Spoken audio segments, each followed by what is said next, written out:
कभी 26 जनवरी के डेट पे झंडा फहराया जाता है तो हम लोग सिर्फ इतना जानते हैं कि झंडा फहरा लेना है। कभी गहराई से भी उसको समझने की कोशिश करें कि आखिर 26 जनवरी का मकाम क्या था, 15 अगस्त का मतलब क्या है, तब आपको समझ में आएगा कि हुब्बुल वतनी किसे कहते हैं, वतन से मोहब्बत करना क्या कहलाता है। एक तरफ इंसान को इंसानियत की फिक्र देती है उसका धर्म, और जहां धर्म इंसानियत का फिक्र देती है वहीं ईमान के साथ साथ अपने वतन से मोहब्बत करना भी आधा ईमान होता है।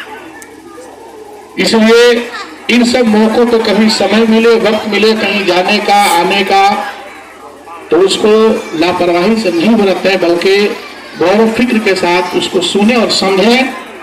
तब आपको पता चलेगा कि हिंदुस्तान में जो आज गुलशन के फूल खिले हैं ये कितने आसानी से नहीं, कितने नौजवानों ने अपने खून से इस हिंदुस्तान की धरती को सींचा है, तब जाकर तिरंगा झंडा फहराया।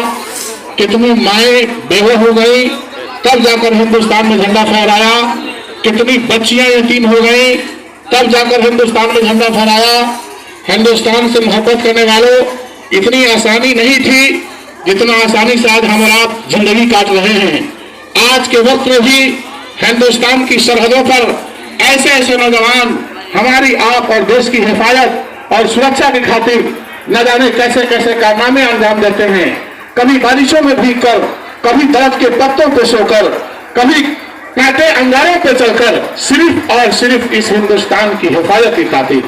जहां हम और आप आराम और सुकून की नींद सोते हैं, इत्मीनान सुकून से कहीं जाते हैं और आते हैं। इसलिए आप इसको आसानी में और हल्के में नहीं समझें कि 15 अगस्त ऐसे ही मामूली झंडा फहराने का दिन है, 26 जनवरी मामूली झंडा फहराने का दिन है।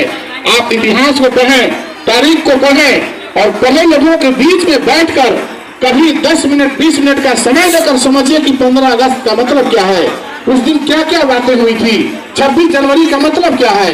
तब आपको पता चलेगा कि हिंदुस्तान से मोहब्बत हमें किस तरह करना है।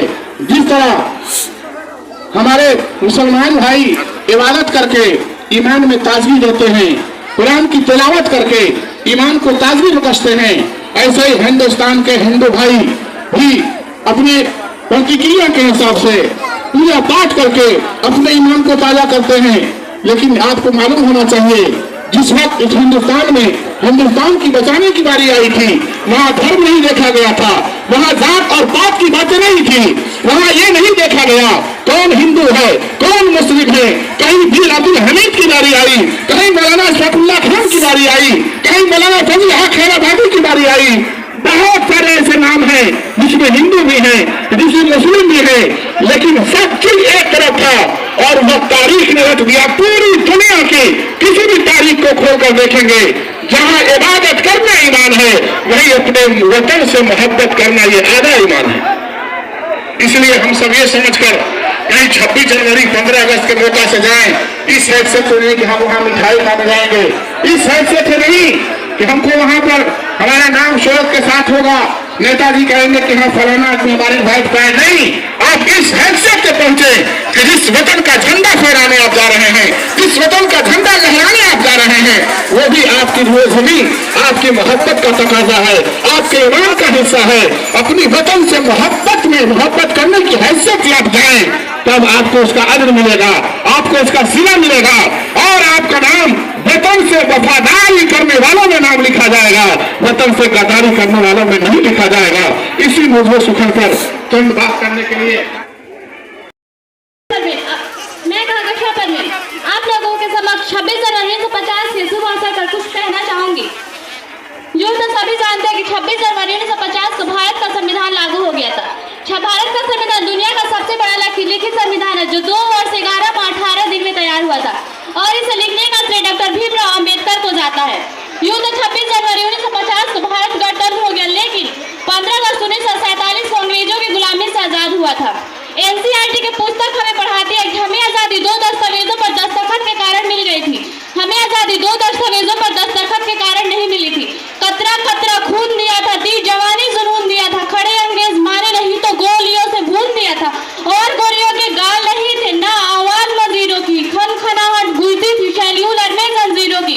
राजनीति से मिली नहीं है ना ही खरीदा पैसों से, सौदा लहू का मोल हुआ था भगत सिंह जैसों से।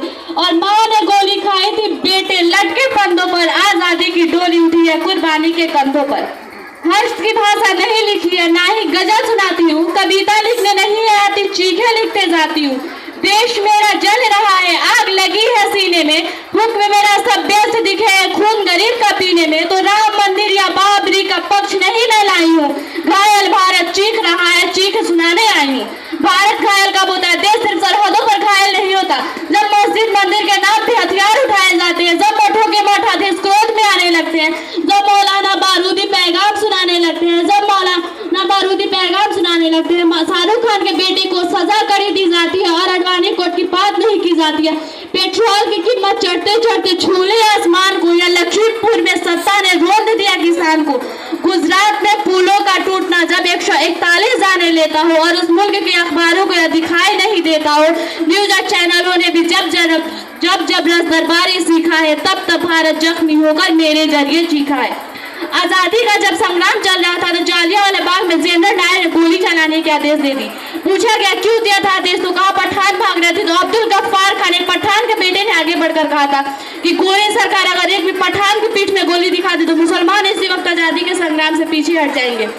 पूरे 5 दिनों तक पोस्टमार्टम चले, 76 पठान की लाशें मिली, 76 के 76 पठान ने गोली अपने सीने में खाई थी। आज यदि तिरंगा लहरा रहा है तो इस तिरंगे से कुछ कहना चाहूंगी कि प्यासे वीरों को लहू का उन्वाद पिलाने आई हूँ। ऐ तिरंगा सलाम तुझे पर याद दिलाने आई हूँ। तेरे खातिर कितनी कोठी पलक झपकती खाली हो गई, झांसी वाली तलवारें आजादी को मतवाली हो गई।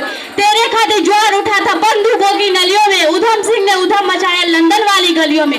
आजाद भी क्या दीवाना था जिसने तुझसे प्यार किया, तेरे खातिर तिलक ने बागी हर अखबार किया, तेरे खातिर लाला ने जलती बातें आगे कर दी और गोली लाठी को टक्कर देने अपनी छाती आगे कर दी। और जालियांवाला बाग जिनका इनकलाब सुनाता है, उनकी 2 सांसों के बल तू आज तलक लहराता है। अब मैं अपने बातों को बिना कुछ शब्दों से देना चाहूंगी कि उनको शब्द चढ़ाती हूँ। हिंद जिनकी जान था, नाम हिंदुस्तानी जिनका मजहब हिंदुस्तान था, रक्त से रंगते थे धरती को अरियों की ललकार पर, जय हिंद का नारा सदा लिखा था जेलों की दीवार पे। अरे वतन पे बधी थी बेड़िया, दिल मगर आजाद था, रक्त के अंतिम कतरे में भी भारत जिंदाबाद था। जय हिंद, जय भारत। को जिससे तेरी शान है, दे सलामी इस तिरंगे को जिससे तेरी शान है, सर हमेशा ऊंचा रखना इसका जब तक दिल में जान है। गूंज रहा है दुनिया में हिंदुस्तान का नारा, गूंज रहा है दुनिया में हिंदुस्तान का नारा, चमक रहा है आसमान में तिरंगा हमारा।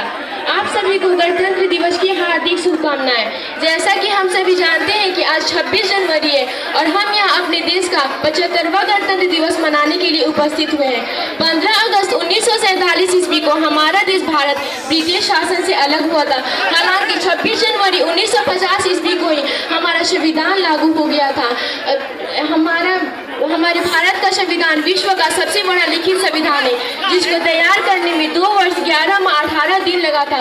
डॉक्टर भीमराव अम्बेडकर जी को हमारे संविधान का जनक माना जाता है। अब मैं अपनी बातों को विराम कुछ लाइनों से देना चाहूंगी। न तन चाहिए न धन चाहिए, बस अमन से भरा ये वतन चाहिए। न तन चाहिए न धन चाहिए, बस अमन से भरा ये वतन चाहिए।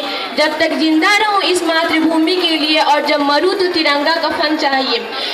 जो मुस्लिम है वो करता है यहाँ इमदाद मस्जिद की, जो मुस्लिम है वो करता है यहाँ इमदाद मस्जिद की, जो हिंदू है वो मस्जिद मंदिर की खातिर दान करता है, जो हिंदू है वो करता है यहाँ इमदाद मस्जिद की, जो मुस्लिम है वो मंदिर की खातिर दान करता है। किसी भी और मुल्क में ये करिश्मा हो नहीं पाया, किसी भी और मुल्क में ये करिश्मा हो नहीं पाया। ये वो जादू है जो सिर्फ हमारा मुल्क हिंदुस्तान करता है। जय हिंद, जय भारत।